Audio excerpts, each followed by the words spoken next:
去萨里亚的那天，新闻说那里正下着炮火，而我丈夫就在那里。他说他去处理一桩跨国合同，信号不好，让我别担心。苏念姐，陆总他根本没去萨里亚。我的大脑嗡的一声，瞬间一片空白。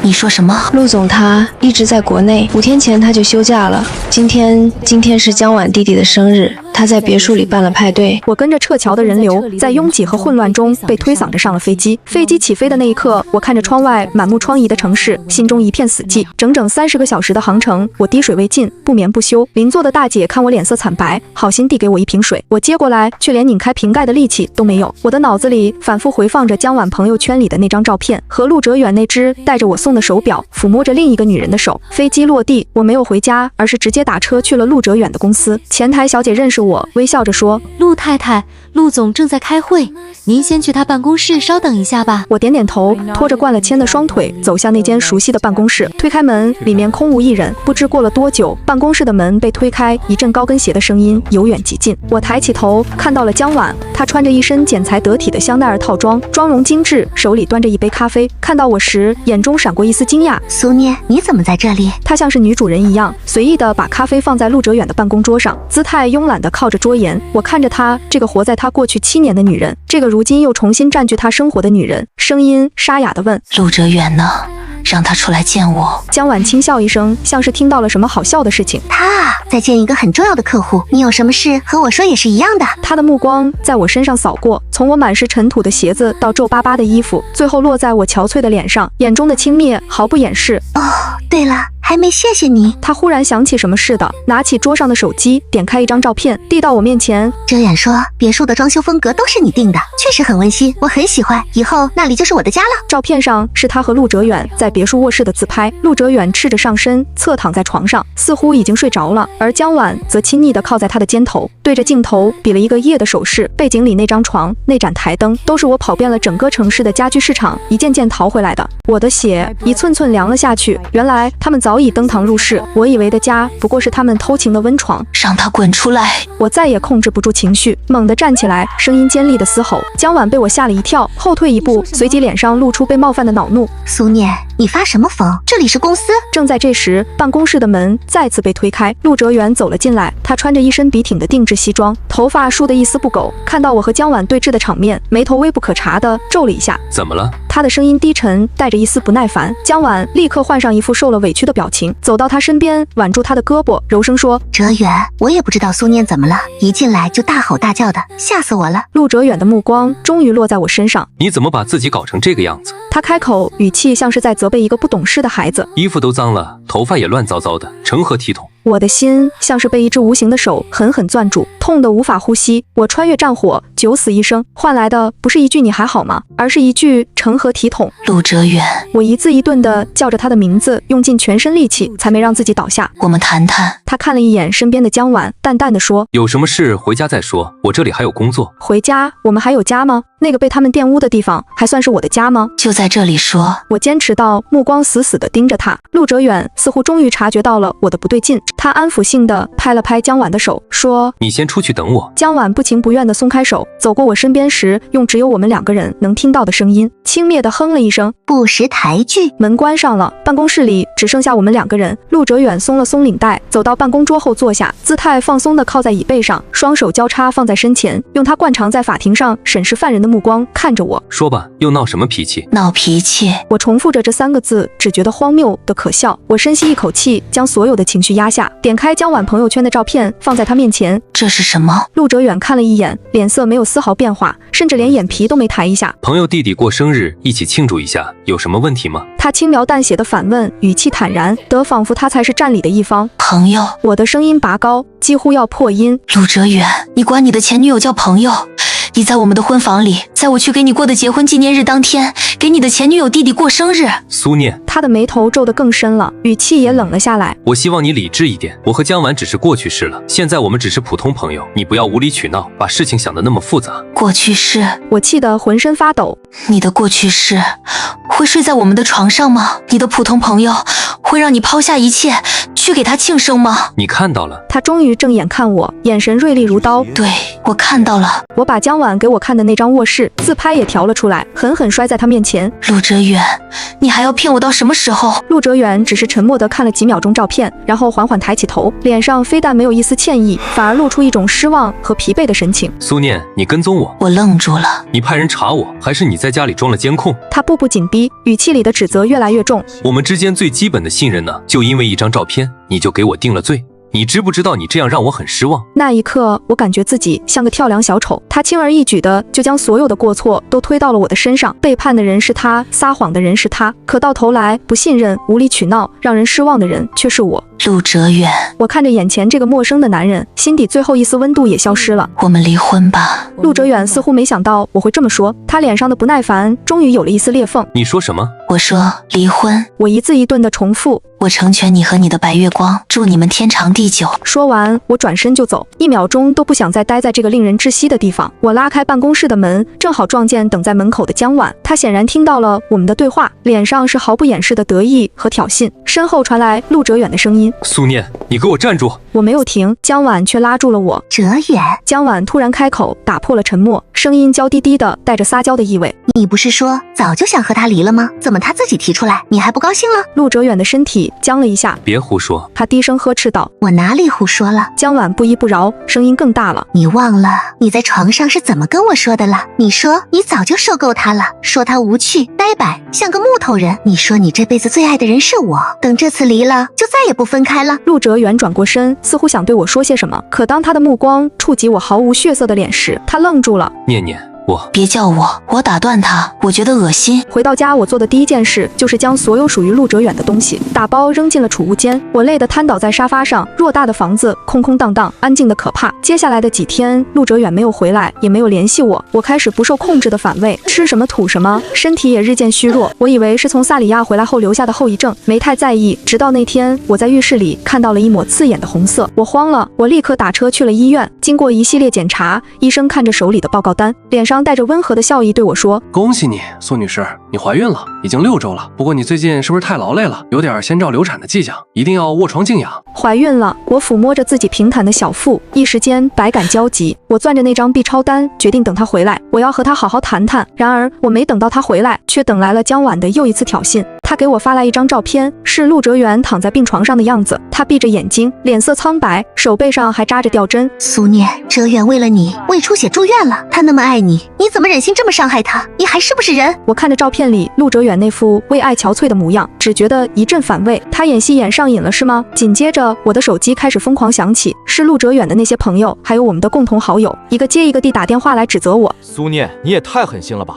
老陆都为你住院了，你连看都不去看一眼。夫妻俩有什么话不能好好说，非要闹到离婚这一步？念念，你以前不是这样的啊，是不是有什么误会？所有人都站在他那边，指责我的冷酷无情。没有人问我经历了什么。我挂断了所有的电话，将手机调成静音，可我的心却无论如何也静不下来。腹部传来一阵阵的坠痛，越来越密集，越来越强烈。我意识到不对劲，挣扎着想要去医院，可刚站起来，一股热流就从身下涌出。我低头看到鲜红的血液染红了我的白色睡裙，我失去了意识。再次醒来是在医院的病房里，我的母亲坐在床边，双眼通红。看到我醒来，她紧紧握住我的手，眼泪掉了下来。念念，你终于醒了，吓死妈妈了。妈，我开口，嗓子干得像要冒火。我的孩子。母亲的眼泪掉得更凶了，她别过头，不忍心看我，我的心一点点沉了下去。主治医生走了进来，他遗憾地告诉我：苏女士，对不起，我们尽力了，你送来的太晚了，孩子没保住，而且因为你本身情绪波动太大，加上过度劳累，这次流产对你的身体伤害很大，以后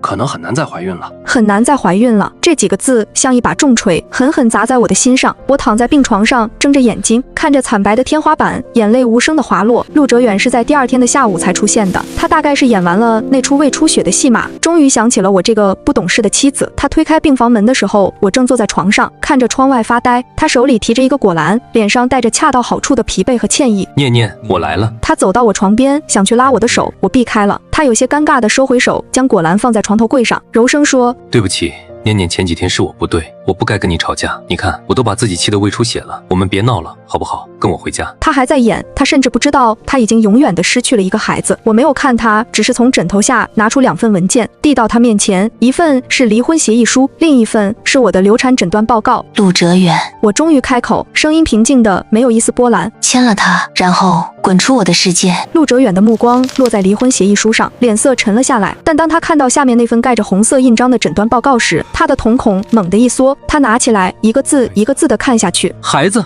我们的孩子。他抬起头，难以置信地看着我，声音都在颤抖。我看着他这副震惊又痛苦的模样，忽然笑了。是啊，我们的孩子，在你为了讨好你的白月光装病住院，让所有人来指责我的时候，他悄悄地离开了我。我笑着，眼泪却不受控制地往下掉。陆哲远，你满意了吗？陆哲远疯了，他跪在我的病床前，抓着我的手，一遍遍地说着对不起。他哭得涕泗横流，像个无助的孩子。念念，我不知道，我真的不知道。如果我知道你怀孕了，我绝不会。绝不会什么？我冷冷地打断他。绝不会在我冒着生命危险去找你的时候，和你的前女友在我们的婚床上翻云覆雨，还是绝不会在我为你心力交瘁的时候，伙同你的朋友们来对我进行道德绑架。他被我问得哑口无言，只能重复着那句苍白无力的对不起。我看着他，只觉得可悲又可笑。早知如此，何必当初？我抽回自己的手，按下了床头的呼叫铃。护士，请把这位先生请出去，他影响我休息了。陆哲远被护士和赶来的我母亲强行拖出了病房，隔着门，我还能听到他痛苦的嘶吼和哀求。母亲走进来，看着我苍白的脸，心疼地叹了口气。念念，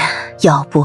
妈，我打断他，我和他不可能了。这个孩子是我给他最后的机会，现在机会没了，我们的缘分也尽了。出院那天，我没有通知任何人，我办好手续，独自一人走出了医院。阳光刺眼，我却感觉不到一丝温暖。我没有回家，那个地方我再也不想踏足。我在附近找了一家酒店住了下来，我需要一个安静的地方来舔舐我的伤口，也来规划我的未来。我拉黑了陆哲远所有的联系方式，屏蔽了所有可能传来他消息的渠道，可他的消息还是无孔不入地传了过来。通过新闻，知名总裁陆哲远深夜买自杀。一位情所困报道里说，他喝醉后嘴里一直念着一个名字，念念。一时间全网哗然。陆哲远，海城最年轻的总裁，英俊多金，是无数少女的梦中情人。他深情自杀的新闻迅速引爆了舆论，他的社交平台下涌入了无数的同情和支持。天啊，是什么样的女人能让陆大总裁为他做到这个地步？那个叫念念的也太狠心了吧！这么完美的男人都不要，陆总不哭，渣女不要你，我们要你。而江晚也恰到好处地站了出来，他以陆哲远最好朋友的身份接受了媒体采访，声泪俱下地讲述了陆哲远对我的深情。他说我如何无理取闹，如何挥霍陆哲远的爱，最后又如何狠心抛弃他。在他声情并茂的演绎下，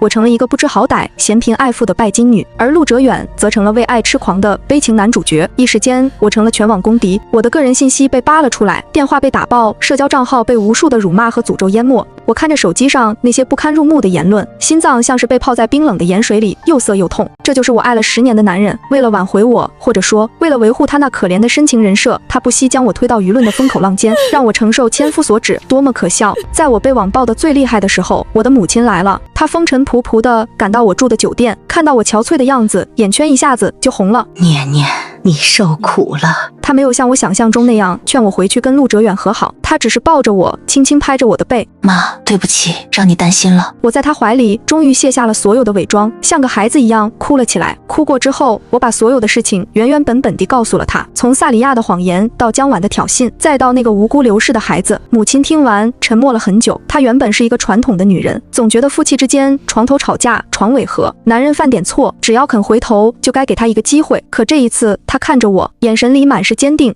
离，这婚必须离。他握着我的手，一字一顿地说，我苏家的女儿不能受这种委屈，他陆哲远算个什么东西？母亲的支持像一道暖流注入我冰冷的心。第二天，陆哲远又来了，他大概是打听到了我住的酒店，直接找到了房间。他看起来比上次更加憔悴，下巴上长出了青色的胡茬，眼睛里布满了红血丝。他一见到我就扑通一声跪了下来。念念，我错了，你原谅我吧。他抱着我的腿，哭得像个孩子。你回来吧，我们重新开始。我发誓，我以后再也不会见江晚了。我把所有的财产都给你，只要你回来。我低头看着他，这个曾经意气风发，在我面前永远高高在上的男人，如今跪在地上，卑微如尘土。陆哲远，你起来。我冷冷地说，别再演了，我看着累。他这套把戏对我已经没用了。他见我无动于衷，开始拿我母亲当突破口。妈，您帮我劝劝念念吧，我真的知道错了，我不能没有他。他转头向我母亲哀求，我母亲看着他，脸上没有任何表情。他缓缓站起来，走到陆哲远面前，所有人都以为他会去扶他，会说几句软话。然而下一秒，啪，一个清脆响亮的耳光狠狠地甩在了陆哲远的脸上，整个房间都安静了。陆哲远被打懵了，捂着脸，难以置信地看着我母亲。这一巴掌是替我女儿打的。我母亲的声音不大，你骗她，利用她，让她为你担惊受怕，九死一生。啪，又是一个耳光。这一巴掌是替我那未出世的外孙打的，你害死了他，你这个刽子手！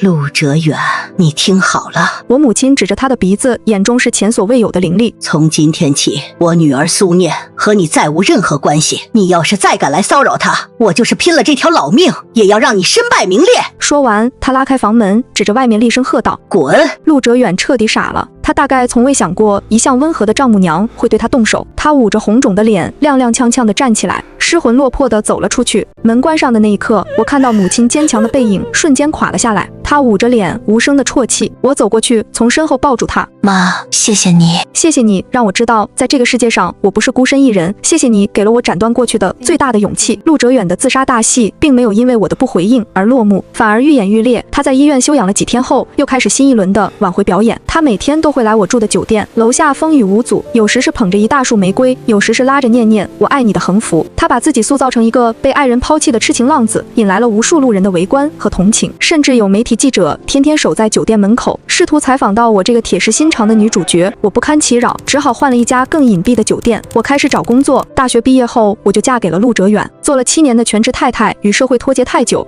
让我一度感到迷茫和恐慌，但我知道我不能倒下，我必须靠自己重新站起来。我投了很多份简历，都石沉大海。最后是一家鲜花店给了我机会，虽然起点很低，但我很珍惜。就在我的生活逐渐步入正轨时，陆哲远塌方了。压倒骆驼的第一根稻草是方旭。陆哲远或许没想到，他最信任的助理会成为戳穿他所有谎言的人。方旭在个人社交平台发表了一篇长文，文章里他详细叙述了陆哲远是如何欺骗我，谎称出差，实则与江晚私会。更重要的是，他放出了我和他在萨里亚通话时的录音，录音里清晰地记录了当时战火纷飞的背景音和我颤抖着说我必须去接他的对话。文章的最后，方旭写道：我跟了陆总5年，他曾是我最敬佩的人，但这一次他让我看到了人性的底线可以有多低。一个连枕边人都可以肆意欺骗和伤害的男人，我不认为他配得到任何人的同情。这篇长文像一颗重磅炸弹，瞬间引爆了网络，舆论一夜之间发生了惊天逆转。原来不是妻子狠心，而是丈夫早已出轨背叛。原来那场深情自杀不过是渣男自导自演的苦肉计。网友们愤怒了，他们涌到陆哲远和江晚的社交平台下，开始了一场声势浩大的口诛笔伐。我靠，年度最佳影帝啊！一边出轨一边卖深情人设，恶心吐了。心疼苏念小姐姐冒着生命危险去接丈夫，结果丈夫在和小三鬼混。江晚也不是什么好东西，知三当三，还颠倒黑白，简直是绿茶中的战斗机。陆哲远的深情人设一夜之间崩塌，紧接着更多关于他的黑料被扒了出来。有知情人爆料，他为了签下合同，曾多次使用不正当手段，威胁人，墙倒众人推。短短几天，陆哲远从云端跌入了泥潭，他辛苦建立起来的一切，事业、名誉、人脉，顷刻间土崩瓦解。又过了一段时间，我听说江晚也灰溜溜地离开了海城，他的情感博主事业因为小三的丑闻而彻底告终。据说他被广告商索赔，背上了巨额债务，最后只能回老家躲了起来。恶人自有恶人磨，或许这就是他们的报应。我和陆哲远的离婚官司进行得异常顺利，因为他婚内出轨的证据确凿，加上舆论的压力，法院将我们婚内财产的大部分都判给了我，包括云顶公馆的那套别墅。签字那天，我们在民政局门口见了最后一面。他看起来苍老了10岁不止，头发花白，眼神浑浊，再也没有了往日的意气风发。他看着我，嘴唇动了动，似乎想说什么。苏念，我们陆先生，我平静地打断他，语气疏离而客气。手续办完了以后，各自安好吧。说完，我转身毫不留恋地离去。阳光正好照在身上，暖洋洋的。我深吸一口气，感受着这久违的自由。身后传来他嘶哑的、带着哭腔的呼喊：念念，对不起。我没有回头，一句对不起换不回我死去的孩子，也换不回我被摧毁的10年青春。我们之间早就结束了。在我坐上出租车即将离开的时候，我看到方旭从不远处走了过来。他走到陆哲远面前，似乎说了些什么，然后他抬手狠狠一拳打在了陆哲远的脸上。陆哲远没有还手，狼狈地跌坐在地上。方旭指着他，似乎在怒吼着什么，然后转身大步离去。我收回目光，对司机说：师傅，开车吧。车子启动，窗外的景象飞速倒退，那段不堪的过往也终于被我远远地甩在了身后。离婚后的生活平静而出乎意料的充实。我卖掉了云顶公馆的别墅，用那笔钱在市中心买了一套小户型的公寓，剩下的则存起来做理财。我把母亲接过来一起住，每天下班回家能吃上她做的一口热饭，是我一天中最幸福的时刻。我在酒店的工作越来越得心应手，凭借着出色的业务能力和亲和力，我赢得了所有同事和客户的认可。1年后，我被正式提拔为大堂经理。升职那天，同事们为我举办了庆祝派对，大家举杯笑着闹着，我看着一张张真诚的笑脸，感觉自己像是重生了一般。我开始重新拾起自己的爱好，周末去上花艺课，去健身房挥洒汗水，偶尔也会和朋友们一起去听音乐会、看画展。我的世界不再是围绕着一个男人打转，而是变得广阔而精彩。我偶尔也会从别人的闲聊中听到关于陆哲远的消息，听说他变卖了所有资产，才勉强还清了债务，听说他一直是一个人，再也没有找过别人。这些听说于我而言不过是无关紧要的八卦，听过便忘了，再也记不起，心中一丝波澜。直到有一天，那天我去参加一个宴会，我意外地遇到了他，他正端着一个餐盘在自助餐台前取餐，背影佝偻，显得有些落魄。他似乎也看到了我，端着盘子的手猛地一抖，我们隔着人群遥遥相望。他看着我，眼神复杂，有震惊，有悔恨，而我看着他，心中却是一片平静，像是在看一个毫不相干的陌生人。我对他礼貌性地点了点头，然后转身端着我的咖啡走到了靠窗的位置，和我的同事们谈笑风生。我能感觉到他的目光一直浇着在我的身上，但我没有再回头。苏念，他终于还是叫了我的名字，声音里带着浓浓的鼻音。我知道现在说什么都晚了，我只是想告诉你，这几年我没有一天不再后悔。如果时间可以重来，没有如果。我打断他，目光清澈而坚定地看着他的眼睛。陆哲远，人要为自己的选择付出代价，你的代价是你自己选的，而我的人生也早已翻开了新的篇章，往前走，别回头，这是我对你，也是对我自己最后的忠告。说完，我不再看他，转身走向我的车。坐进车里，我从后视镜里看到他依旧站在原地，像一座风化的石雕，久久没有动弹。我发动车子，汇入了川流不息的车河。后视镜里的那个身影越来越小，越来越模糊，最终消失不见，就像我们那段早已逝去的、被烈焰焚烧过的爱情，尘归尘，土归土，而我将驶向一个没有他的崭新的黎明。